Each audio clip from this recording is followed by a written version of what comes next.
Okay, so homework was to elaborate on your interface for adding and removing things to the add end and add front. Okay, so basically refresh ourselves on working with view groups and that kind of jazz.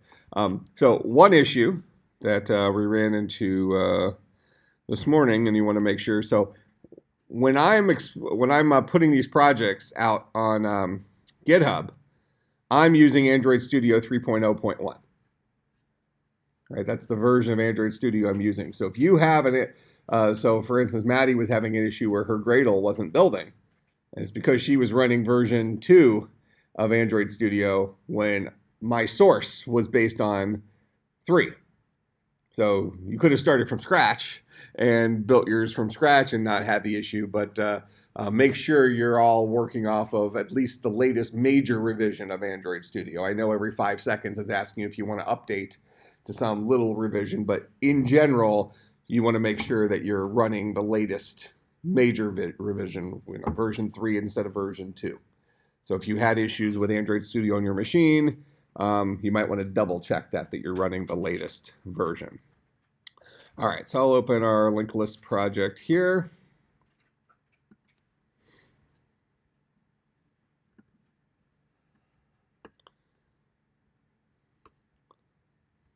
Yeah, so notice this Gradle thing. So Gradle is a package builder. So what it does is it goes through and it builds your project from some sort of source code that's behind the scenes that you have nothing to do with, but it's what lets Android Studio know what things to show up and how to make them show a certain way and all that jazz. So if your Gradle fails, you're going to notice Android Studio is not going to be very friendly. Okay. All right, so we'll go into our app here, and if I remember correctly, we did not. Did I even start an interface? Okay. So I'll go ahead and make sure main activity is open. And then activity main is already open, but I know some folks had issues finding it. So it's under resources, layout, and then activity main XML. So it should open a file that looks like this. Okay. So going back to what we did last semester, we use a lot of linear layout stuff, right? All right, so we're going to need a text box for adding the numbers, right? So we're going to need a number that we're going to put into our linked list. So I'm just going to go ahead and dump our little text view that's here. I'm going to go to layouts. I'm going to go to vertical linear layout. I'll drag this guy down there. So there's my vertical linear layout. I have that set to match parent for width and height, whatever, that's fine. All right, so remember, this is the guy that when I add stuff to, it's just gonna put them right on top of each other. So first thing I'm gonna do is I'm gonna go ahead and give myself a text box at the very top and edit text so I can type some numbers into it. So I'll click on text here and I'll go ahead and choose the number 1, just because that you could use the plain text if you want. The number 1 will associate the right kind of keyboard, so it only gives you a numeric keyboard.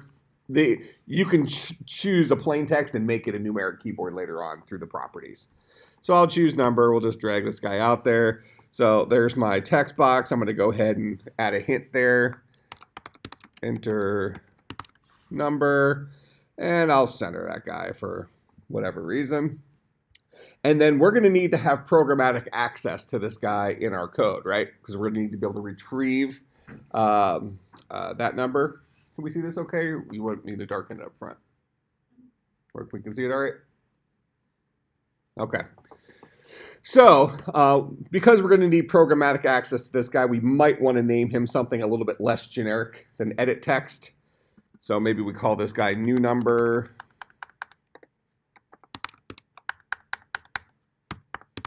ET for edit text.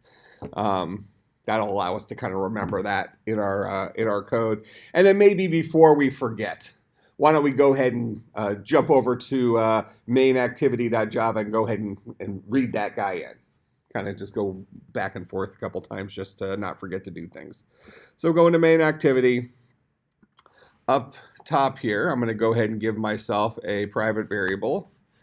So private edit text And we'll call this guy, what I call it, new number ET.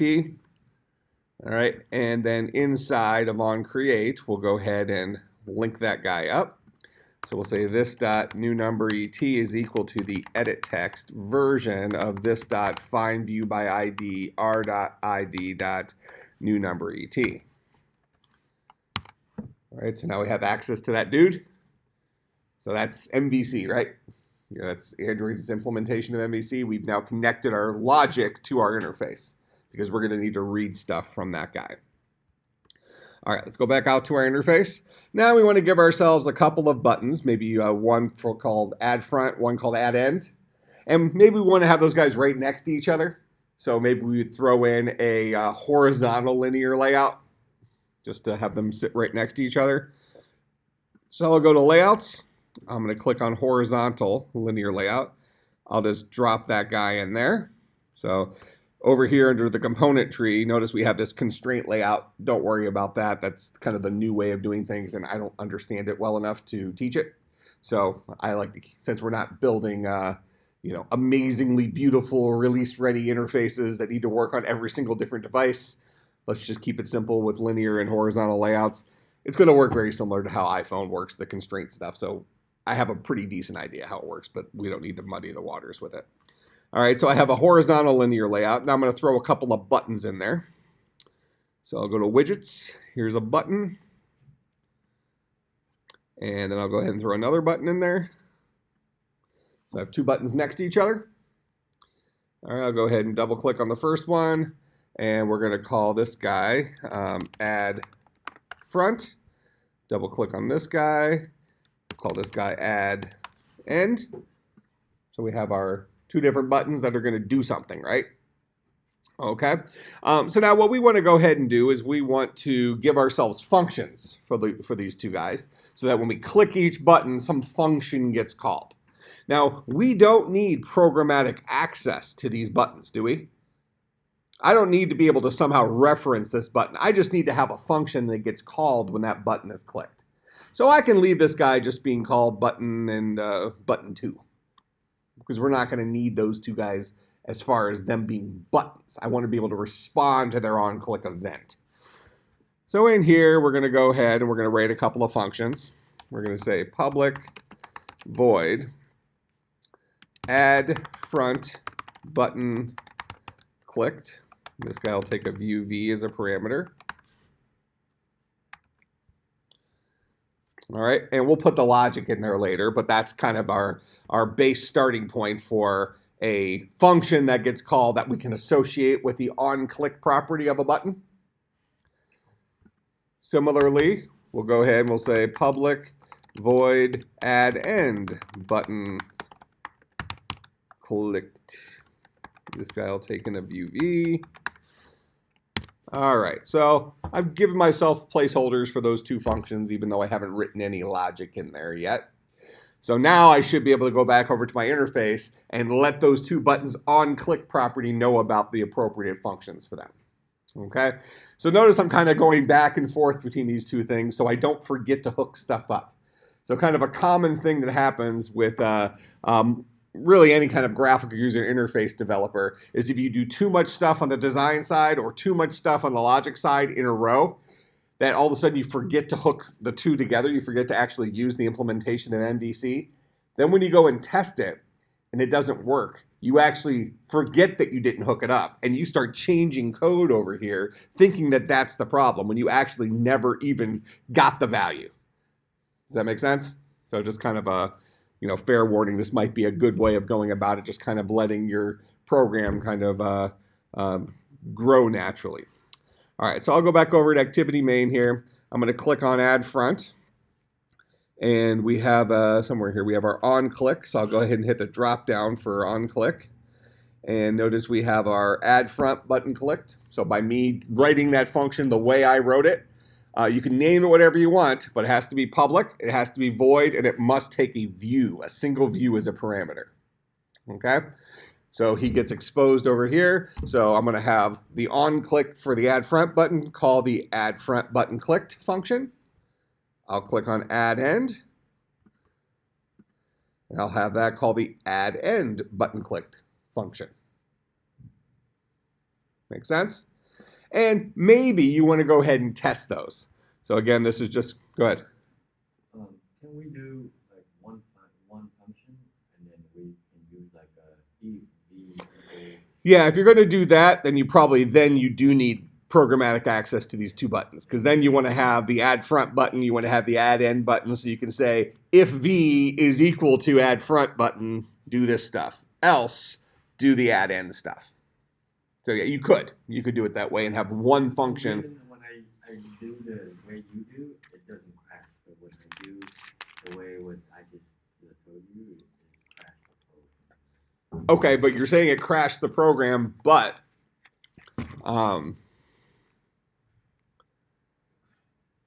did you actually give yourself programmatic access to these guys? Yeah. You had a function for each of these guys, and then you asked if v equal button 1, then do this, and if v equal button 2, but then when I click on the button, it crashes. Okay, well here, let's mimic that real quick. So we'll just kind of do it both ways. So I'm going to go ahead and name my two buttons. So we're going to call this guy add front button, and we're going to call this guy add end button, like that. And then I'm going to go ahead and give myself access to those two guys. So I'm going to create a private button add front button, and private button add end button. This dot add front button is equal to the button version of this dot find view by ID r dot ID dot add front button. Oh, maybe that's what I didn't do. Well, you didn't actually give yourself access? You just named them out there and then just pretended like they existed in here? All right, well, let's go ahead and finish doing it so we can at least show the example. Charlie, Charlie, Charlie, Charlie. You know, I really expected you to be perfect by now. I'm very disappointed. What's this? I'm very disappointed in myself too. No, that's a pretty common mistake. Lack of intelligence. It actually isn't. You had almost the entire solution solved, and probably the easiest part of it you forgot to do, right? There was the one piece. So we'll go ahead and get the two. That way, if you're not following what he was trying to do, you'll see. So this guy is going to equal the button version of this dot find view by ID r dot ID dot add end button blah blah blah blah blah. Like that. So now we have access to those, and I'm just going to create a third function here just to keep things kind of clean. So I'm going to say public void generic button on click. Okay, so what he wanted to do is he wanted to have a single function that both of those buttons connected to. And then this function would decide who called me. All right, so I'll show you how that works here. So we're going to go back out here to activity main. I'm going to go to add front. We're going to change this to the generic button on click, and add end will be the generic button on click. All right, so now both of those guys call the same function behind the scenes. We go into activity main. These guys each get I've named the variable v, but I can name it elephant if I wanted to. It just has to be a view. So when this function is called, whoever called it is going to get passed in as v. So we're going to ask the question, if v is equivalent to this dot add front button, then let's just do a system.out.println add front button pressed, something like that. Else system.out.println add end button pressed. All right, so if the guy who called this function was the add front button, print that out. Otherwise, it must be the add end button. Make sense? All right, so we'll print that out. So let's go ahead and run this real quick just so we can see those two buttons both calling this exact same function, but determining who called it based on the current value of v.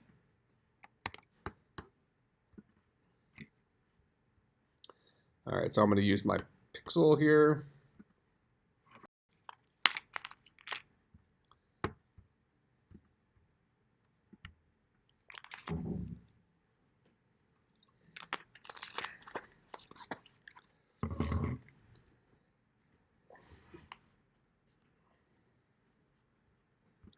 And I'll go ahead and get logcat launched up here so we can see it. So here's my interface. So there's my add front button pressed. See it down here? And there's my add end button pressed. See how I used one function to decide which guy was pressed? Now, I'm not sure that really gives us an advantage here, but the reason I went ahead and played it out is it's not a bad solution, and on top of that, it is something that might be beneficial in many situations. So kind of reminding us that we can have a single function that acts as the on-click event for multiple buttons. Make sense? All right. But for us here, we probably don't want to do that. We could do it that way, but let's keep them completely separate. Is that cool?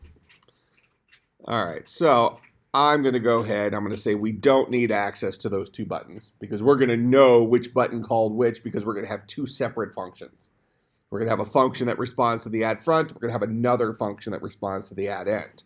So we'll dump those two guys. We'll dump those two guys. We'll get rid of our... actually, do you want me to leave this in here as a comment? Here, let's do this. I'll comment out these guys just in case you want to reference the code for some reason.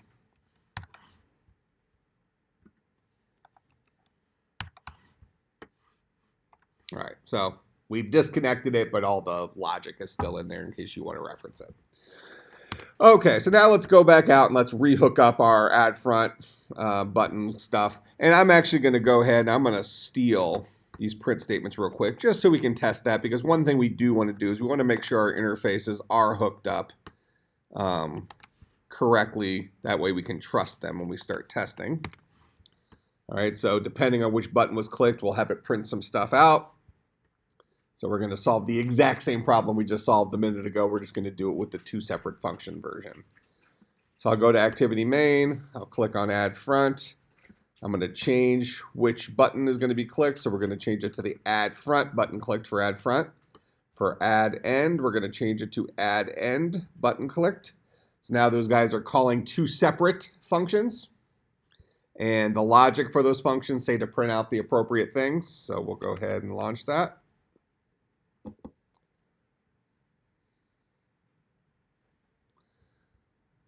Let me get my logcat open. So there's my add front. There's my add end. So exact same output, but solved slightly differently. Any questions about how we accomplish that? Okay. So now we got some buttons responding to us. Okay, now we want to go ahead and we want to have kind of a collection down here that's going to show us all of our numbers, right? And what I mentioned is you should probably use the scroll view with a vertical linear layout inside of it. All right, so I'm going to go ahead and we're going to go, I think it's in layouts is our scroll view. Nope, containers. You want the scroll view first, and you want the layout inside of it. Because the scroll view is going to say anything that's inside of here, I want to allow to scroll. All right, because as our layout gets filled up, you'll eventually get to the point where you're out of screen space on whatever device you're using, and it's going to start squishing stuff around or just getting cut off. With it inside of a scroll view, it'll hit the bottom of its parent container, and then the scroll view will let it act like it's an infinite size thing. So we'll go ahead and throw the scroll view out here, and that guy's going to go inside of our vertical linear layout. Okay, I actually kind of put that in the wrong place there. Let's just get it down there. Nope, still in the wrong place. Still in the wrong place. All right, now we're good. All right, so I have my text field, then I have my horizontal linear layout with 2 buttons in it, and then I have my scroll view after that. So there's my scroll view there. Actually, no, there's my scroll view here, and then there's the vertical. Notice the scroll view came with a vertical linear layout, so we actually already have the guy that should go in there. Okay, and just to test this real quick, I'm going to go ahead and I'll just throw a couple of buttons in this linear layout.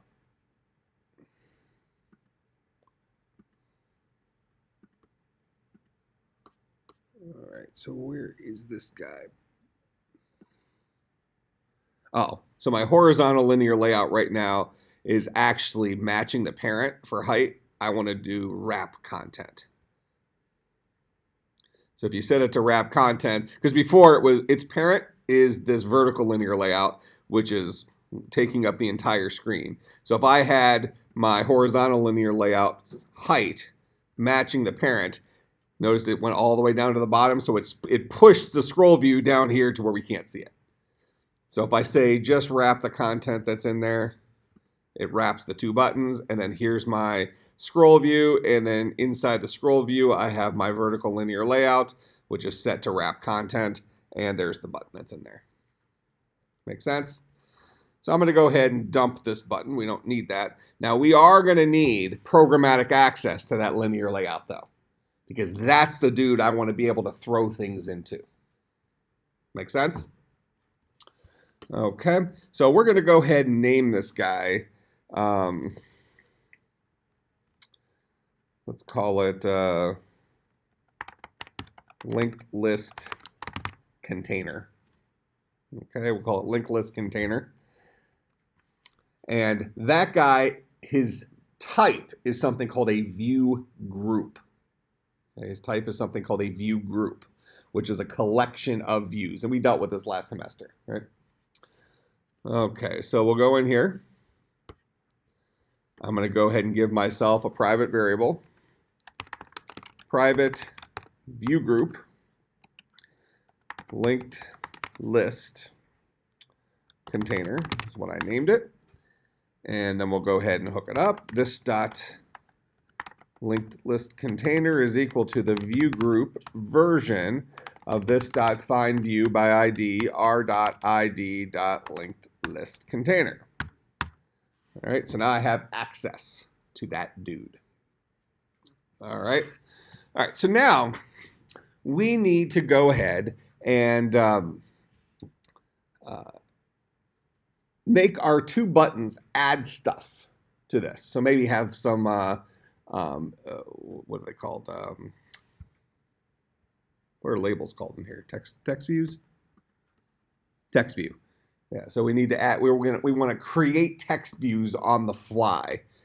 When this button is clicked, we want to have a text view get generated here and get thrown on the front, the top of this view group.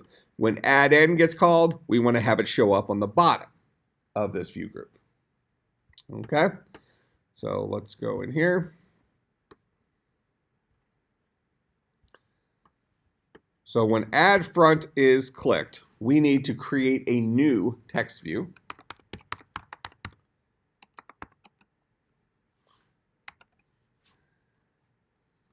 This guy's a new text view. And when we create text view, we have to give it at the very least a context. All right, and a context, so this dot, we say what? Oh, the activity is the context, that's right. All right, so an activity is the context. We want, it's this guy that we're building the thing around. So this text view is going to be built in terms of this context, in terms of this activity. Then we'll go ahead and say tv.setText. Let's just give it some fake text for a second. We'll just say blah. Oh, here, actually, why don't we say front? And then we'll say this dot linked list container dot. So now we can add view. And we have the ability to add a view, or we can also add a view at an index. When we add a view, I believe that goes to the very end. When we add a view at an index, if we say index is 0, it'll add it at the beginning. So I'm going to say add it in an index. What are we adding? TV, and we're going to add it at index 0. I'm going to steal this exact same code, and we'll come down here to add end. But rather than adding at index 0, I'm just going to call our add view TV, which should add it to the end of our view group, because that guy is a vertical linear layout. The way when you add stuff, it just keeps. We've seen what adding a view to it means, right? We add a button, we add another button, it goes below that, we add another button, it goes below that, so on and so forth. And we'll have this text say end. So at this point, we're not actually building any linked list stuff, but we should see our interface starts getting filled up. Make sense? So we're already calling these functions, but now rather than spit some stuff out to the console, we're going to go ahead and generate a brand new text view, set the text of that text view to something, and then add it to the appropriate place in our container. Make sense? So we'll go ahead and run this.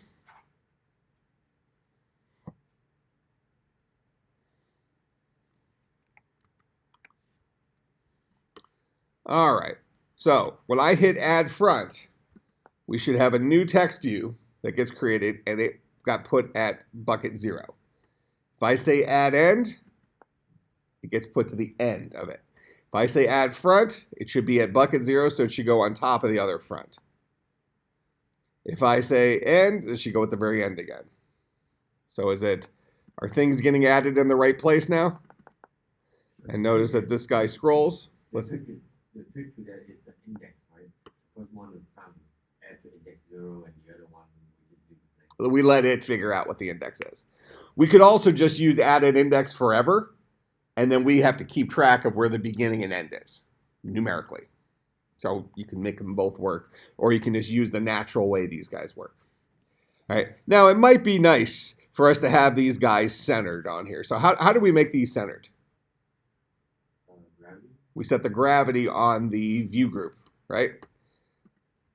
So if I go in here, and I go ahead and click on my linear layout here, and I set his gravity to, I want to click center horizontal. Otherwise, they'll suck down to the middle of it. Go ahead. Is there a way we could programmatically set the gravity of each text view? Not that that would necessarily be what we want. I think we can. Yeah. At the very least, we can. At the very least, we can set the alignment. But gravity is associated with the view, so we should be able to. Here, we'll look at that here in a second. So let's make sure these guys get sucked to the middle now. Because more than likely, a text view's default is wrap content. So they should be little short text views. So now we're going to say zip it to the middle. Oh. No. So is it fill parent then? Let's find out.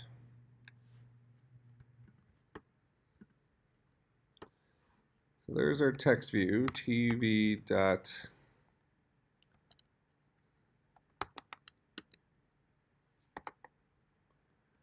set gravity to gravity dot center. So we can set the gravity of a text view, and then we have a, so center, if you, let me just click this real quick, TV.set gravity. Notice this guy takes an integer as a parameter.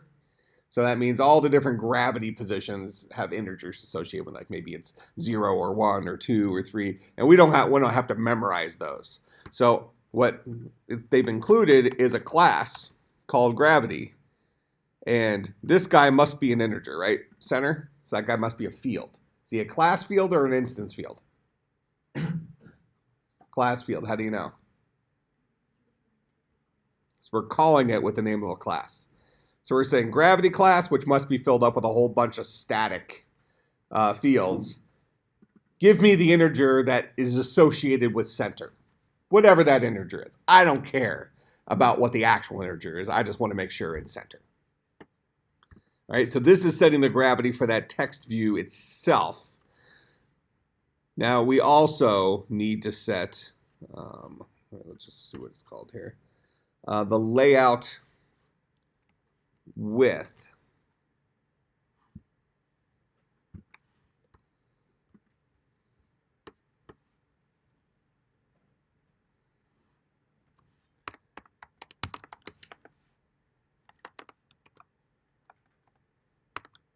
Layout.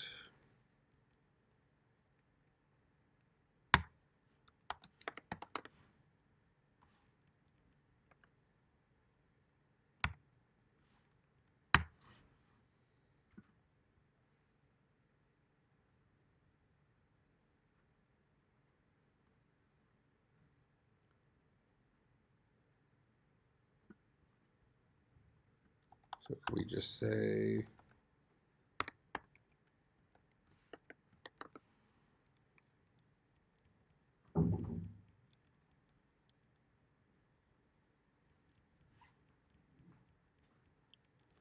how do we make this guy centered on his own?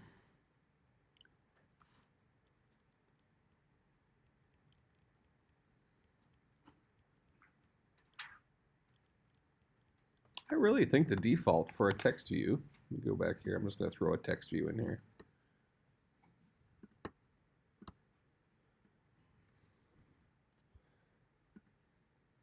Yeah, the default, height is wrap content, width is match parent.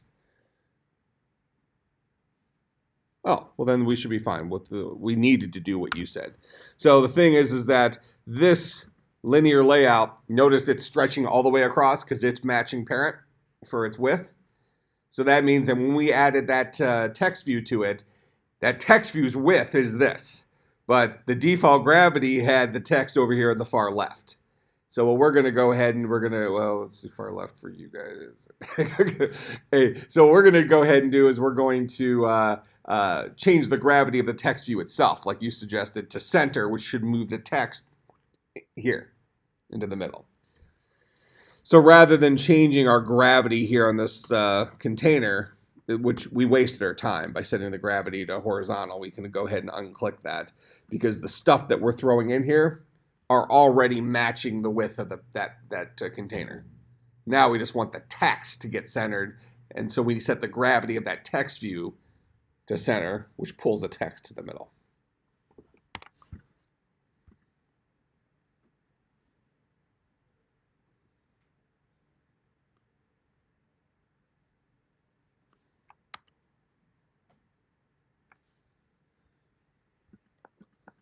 So there's our front. There's our end. Oh, I didn't update it for the second function. So you're seeing the different, all of our front text views are, they're having their gravity appropriately adjusted, but we didn't give any of the love to the add end function. So we need to do that. But at least you can see that gravity is working. So we can just pretend like we did that on purpose. And you can see our scroll view is working as well. Okay, so does it seem like we have a functional kind of interface for putting things front and back? We're not actually manipulating linked lists yet. We're not actually reading stuff in from our edit text yet, but we seem to have a functional dealio. So let's just go and make that little change up here. So we'll go ahead and set the gravity of our text view down here to center, and then we'll see they're all centered now.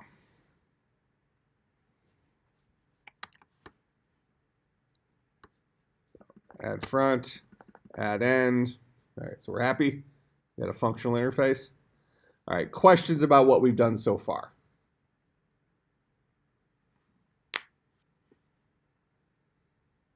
Okay, so now what we want to have happen is whenever, already visually, things are going into the correct place, right? So really the only thing that needs to change in terms of what the things are doing is instead of front and end, it needs to be whatever number we put up there, right? So rather than front, we're going to set the text to the empty string concatenated with this dot, what did I call it? New number et dot get text dot toString. That's going to be that next number.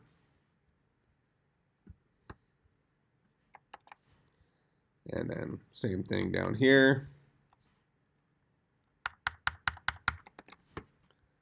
So now, rather than front and end, we're reading in the values that we're typing into that text box.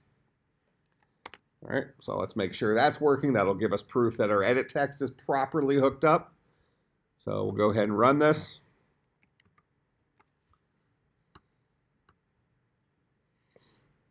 So here we'll say 58, 55, whatever. We'll add front. Then we'll just say 5, add end.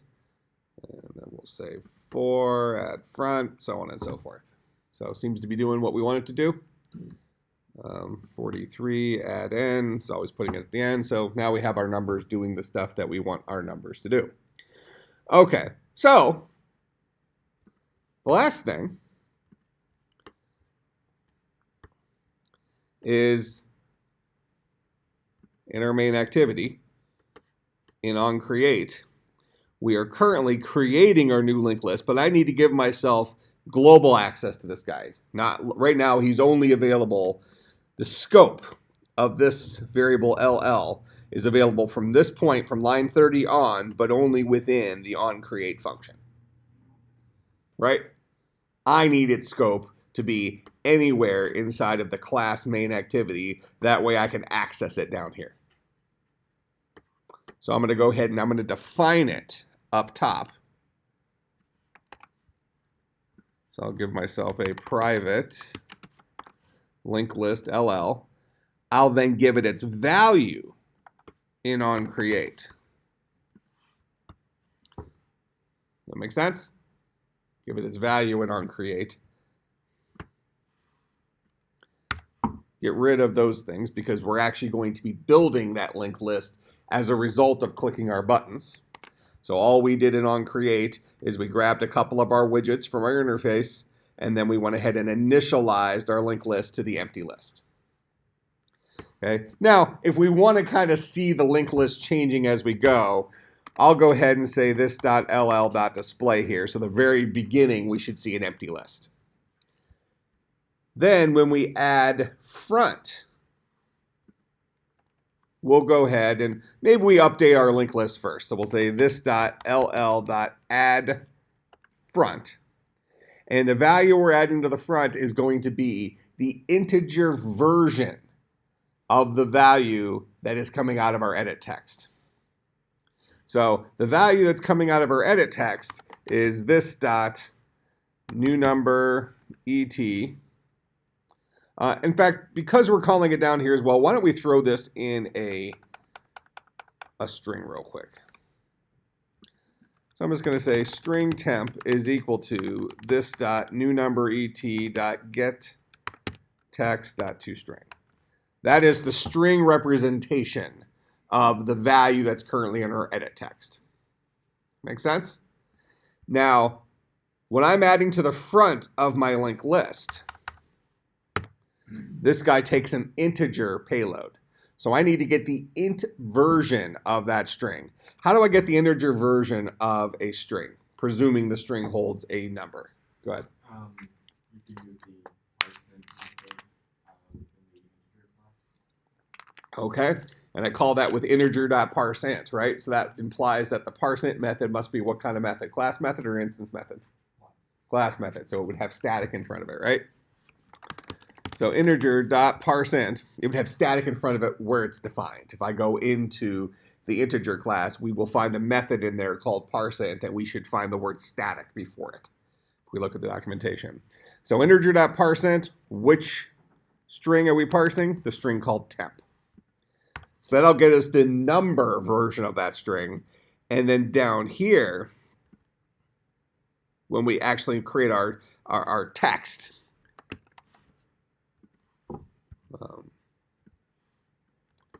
I'm not sure why I was concatenating that onto the empty string to begin with, but whatever. We'll just say temp. Because if you glue a string onto an empty string, you're just going to get that string. I like to be elaborate. It's kind of like putting out the extra forks at dinner. Do we really need that many forks? One time, we were joking about it we were at kind of a fancy restaurant with some friends from church, and we were joking about all the extra forks. And so when the waitress came back by, I said, "Oh," I like tried to like be all serious, like ask for extra forks. She totally brought us like 20 extra forks. It's like, I'm so sorry. Yeah, she seemed, I don't know if she was like playing along, but she seemed like legitimately sorry that we didn't have enough forks on a table that was just inundated with forks. There was just forks everywhere. So I thought it was pretty funny.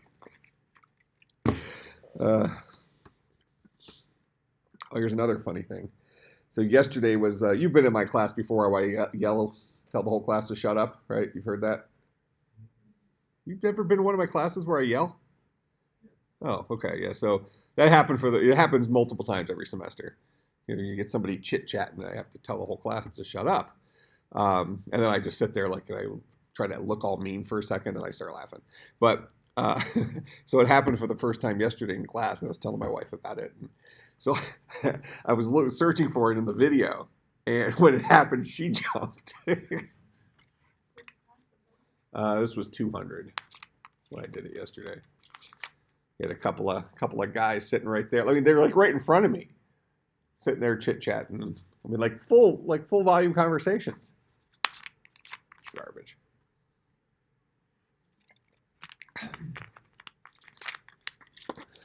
All right, so we'll go ahead and get the string from our new number edit text. We'll go ahead and officially add it to our linked list. Then we'll give our visual version of our linked list the touch-ups that we need to make it look different than it was before. Make sense? All right. Then we need to do the same thing down here. So we'll go ahead and get our value. Then we're going to add it to the end. So this dot ll dot add end integer dot parseInt temp. And then down here, we'll build our visual thing out of that temp that we already read in, rather than read it in from the edit text again, because we already remembered it right here. That makes sense? And then maybe after we add something to our linked list, we'll go ahead and say this.ll.display, because that's going to go out to logcat. And we'll do the same thing here. This.ll.display. All right, so this will prove to us that we are indeed updating our linked lists. And it'll also prove to us that our visual matches that. Make sense? All right, so let's run this again.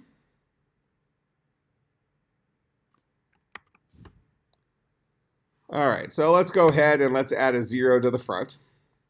And I'm going to go ahead and, so notice there's our 0, whatever, and empty list is somewhere up here somewhere. There's our empty list. So we first created it, we had an empty list. We just added a 0 to the front, so there's that. Okay, so now let's add a 34 to the end. So there's a 34 that's after the 0. Now let's add a 21 to the front. There's a 21 before the 0, and then the 34 is at the end. So it seems like our linked list is matching up to what we have here. Go ahead. Is there a way we can, let's just say you type in the number 21 right there, and then when you click add on the add in, that number disappears. So it disappears from up here. Yeah. Sure. How would you do that? We gotta find out. You can't answer that your own question? Do you think we can set the text in an edit text? So after we've read it in right here, can we say this dot new number et dot set text to the empty string? We'll just zero it out. Okay. Yeah, set it back to the empty string. After we've read it in, make sure you do that first, because if you empty it first, then read it in, you'll read in the empty string. Yeah, so he wants to clear that text field each time so that we have a fresh text field to work with.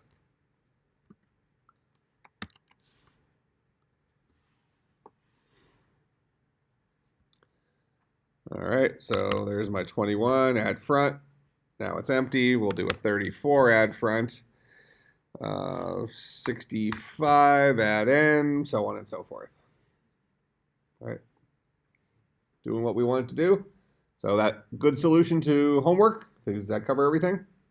So we physically have a linked list that is getting changed in the background. Then we have a visual representation of that linked list that's updating in the way it's supposed to be updating. They're not really linked. What's this? They're not really linked. Linked list, we're not showing the linked list. Well, okay. The short answer is yes, you're right. What, to link it? Took you 4 hours to link it? It was hard. Like, I have to review old notes. So should we link it? I mean, really? Do it in 20 minutes. I could probably do it in 5 minutes. But it'll actually be a good exercise. What he doesn't like right now is that we have a linked list that sits here, and we have an interface that sits here. And even though they're mimicking each other, they aren't actually connected, right? They look the same. Whenever we make a change here, we're also making a change here. So from that perspective, they are linked visually. What he wanted to do is he wanted to say, look, I want these two guys to, when I update the linked list, I want this guy to update automatically as part of the linked list, that the linked list itself manages its visual interface, right? So the visual interface we have right here is what? That's a view group, okay? And when we add something new to this, what do we need? We need to create text views. And when we create a text view, we need a context. So we need the activity that we're creating. So what I'm going to do, oh, you got me on a timer? I'm going to be teaching it, so I won't go too fast, but it's not going to take 4 hours. All right, so what we're going to do is inside of our linked list, we're going to remember a couple of additional pieces of information. I'm going to need to know what the interface is going to look like for adding this thing, right? So we're going to say we're going to have a private view group. We can call this linked list container here. And then we're also going to have a private context. We'll just call this guy. Actually, that's fine. Call it the context. All right, so now when we build a linked list, we need to have it actually take in a couple of pieces of information.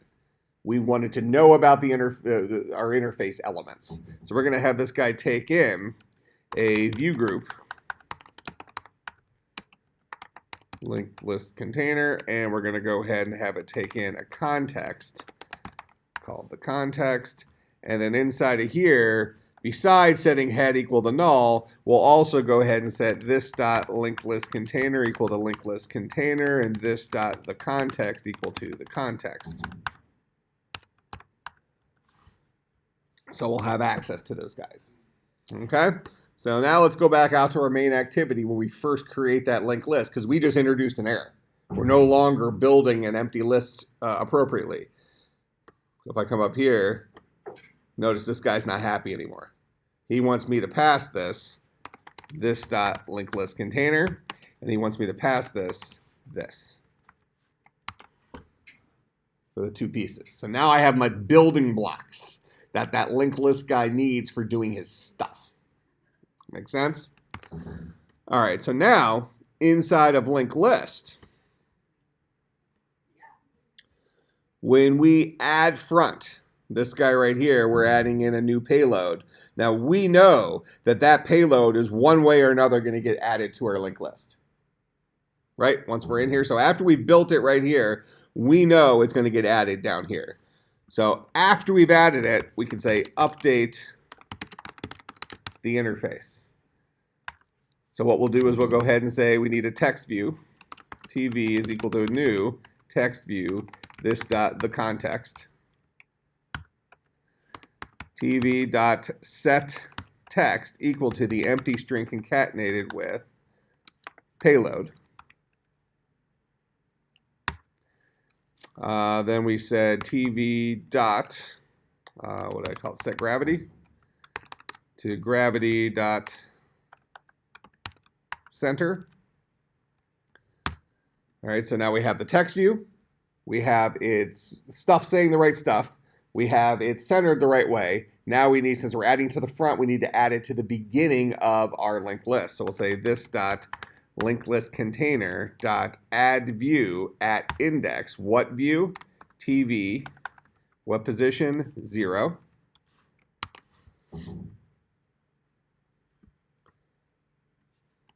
Similarly,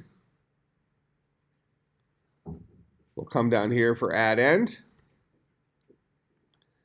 Now, remember, for add end, we're only calling add front if head was equal to null. So we actually want to update our interface inside here. So here's our text view, here's our payload, here's the center, and we're going to add it to the end. Like that. Okay.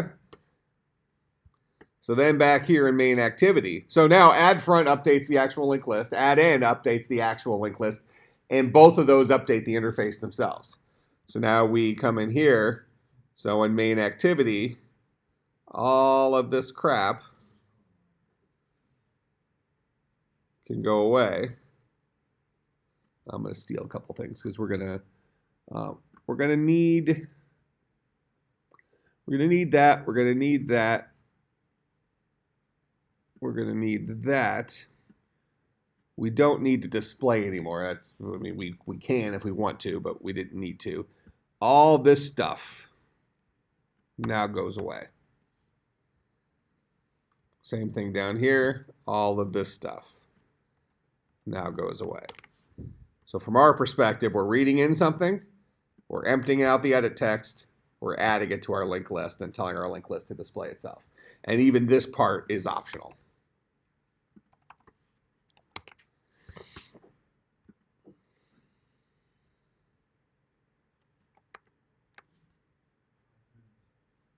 So 21, add front, 33, add end, 2, add front, so on and so forth. I hit the 5 minutes. Now, none of the stuff we did there, we didn't introduce any new logic, right? We encapsulated our existing logic.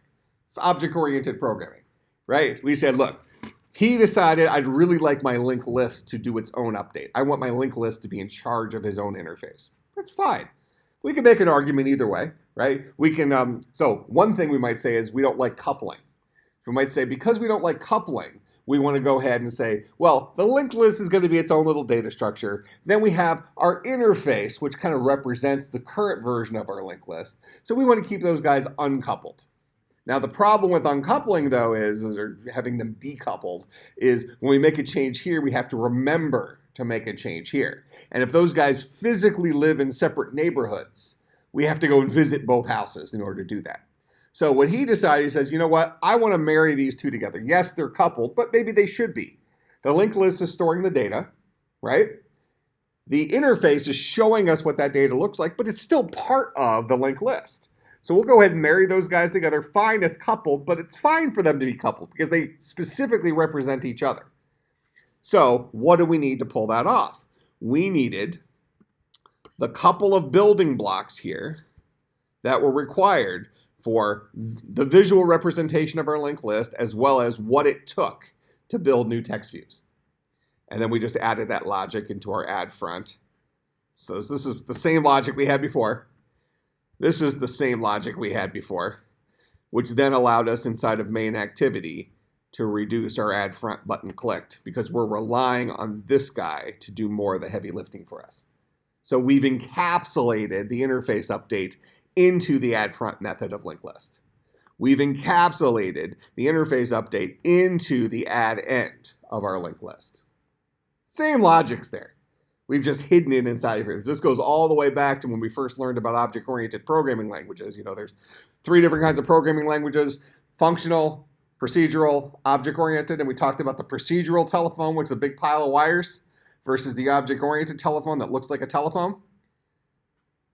This guy now looks more like a telephone because those extra wires, the thing required to update our visual interface, is now hidden inside of the functions of the linked list. We can get to it if we need to. Does that make sense? Right. So, I mean, they're the same solution. The only decision we made is whether we wanted them to be loosely coupled or directly coupled, which in this particular case, you could argue either way. A general rule of thumb in software engineering is, and most of you're in software engineering right now, right? So you probably haven't talked about it yet, but you'll be talking about a concept called coupling. And so a general rule is you want to minimize coupling. Because if you're working on one part of the project and you're working on one part of the project, the 2 pieces that you guys are working on might need to work together, but you don't want them to be, if at all possible, you don't want them to necessarily be reliant on the same resources. Because then all of a sudden, if one breaks, the other one breaks. Makes sense? You want them to kind of stand on their own the best you can. Now, sometimes that's impossible. Sometimes you have to have pieces of the same solution coupled. But maybe a good rule of thumb is try to minimize coupling to make your solutions as generic as possible so that they maybe could be applied to other problems. We see this in real life, right? If you have a Ford, a car, and it's a Ford, you go to the Ford dealership to get something fixed. Now, let's say part X is what your car needs. Well, that particular part might be able to be used in 7 or 8 different Ford cars, right? Because they built those cars in terms of these generic parts. So maybe all of the kind of the mid-size cars use the same part X. And then you have their larger vehicles which maybe have bigger versions of those parts. So those all get to use that, those parts. So they've built those pieces generically so they can be applied to similar problems in different vehicles. So that same thing kind of happens in software engineering, where if you're writing a problem that can be construed as generic at any level, write it once so you can use it in multiple places. Make sense? Okay. So let me go ahead and commit this. What was this? Homework 1?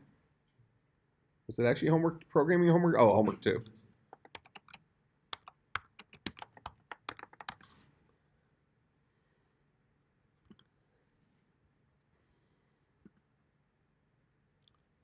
So out of curiosity, what did you spend 4 hours doing? The display. I didn't know how to send the context. I completely forgot to do that. So it was that one piece. Yeah, so I created a new class just to hold the weird solution.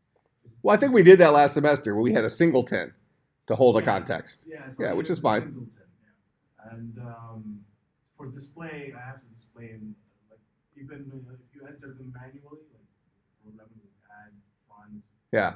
button, and add end, same thing. Yeah, I must have that.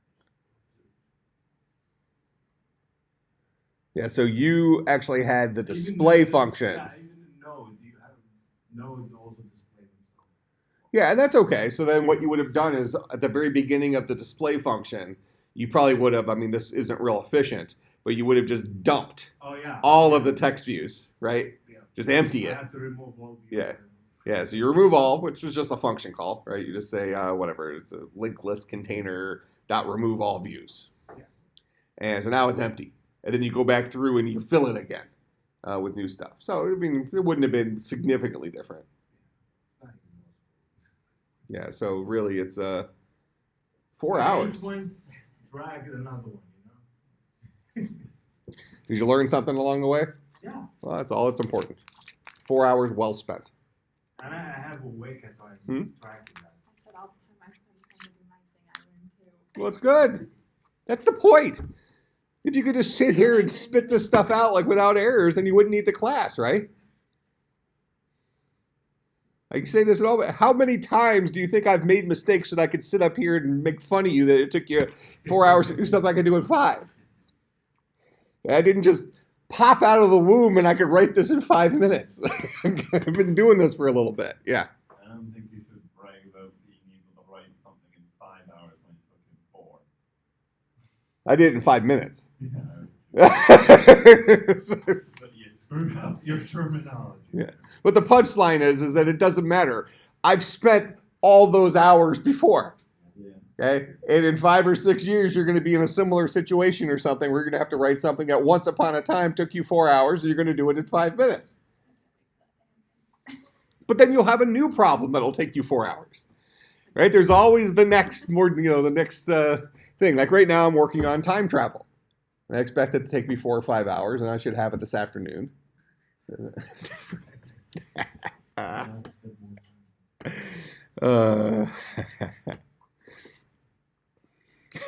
Now, the bad thing here.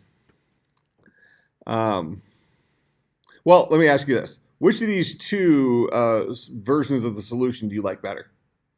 Do you like it when the linked list updates its own interface, or do you like it when the way I originally did it, where they were separate? This one. You like it the embedded version? All right, fair enough. So you win. You win. All right. So then what happens next?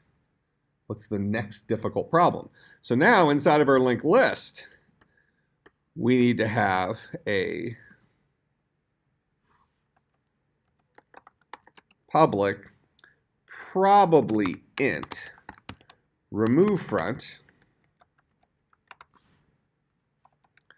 This guy removes the front of the linked list, updates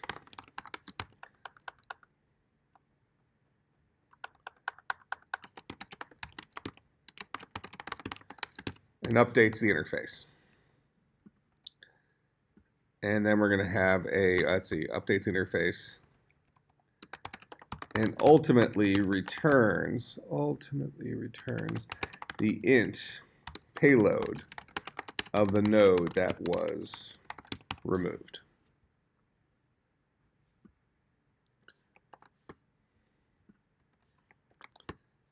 And here's remove end. Removes the end of the linked list and updates the interface and ultimately returns the int payload of the node that was removed. Now notice that we currently have errors because these guys are functions that I've advertised will return integers, and I don't have a return statement in here. So this guy will not run as I currently have it. So for our homework for Thursday, implement remove front and remove end, which is actually going to physically remove stuff from your linked list, right? Remove from the front, remove from the end, and then update your interface in the middle to show it. Just a real quick thing here, I'll just show you a line. So we can say this dot linked list container dot remove view at index 0. Make sense? So that'll remove it at 0, but now you're going to have to figure out, so I'll just say removes the view at 0. You'll have to figure out how do you remove the view at the end. So you did the remove front too, I did the visual side of remove front. okay, so we have to do But you'll have to write the logic for actually physically removing the element from the linked list. This is just the visual side of it, right? but you did the visual side For a remove front. So this will remove from bucket 0. But now you're going to have to figure out what bucket is the end. Make sense? A couple different approaches to that, but so let's see. Can I import this into version control?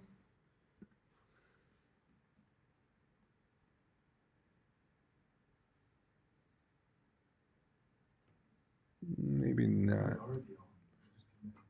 Yeah, well, I was just going to give you a different starting template, but yeah, that's, Oh. see what I'm saying? But it looks No, like. I want to learn how to. All right, so we'll call this guy homework 3 starting point. Commit and push.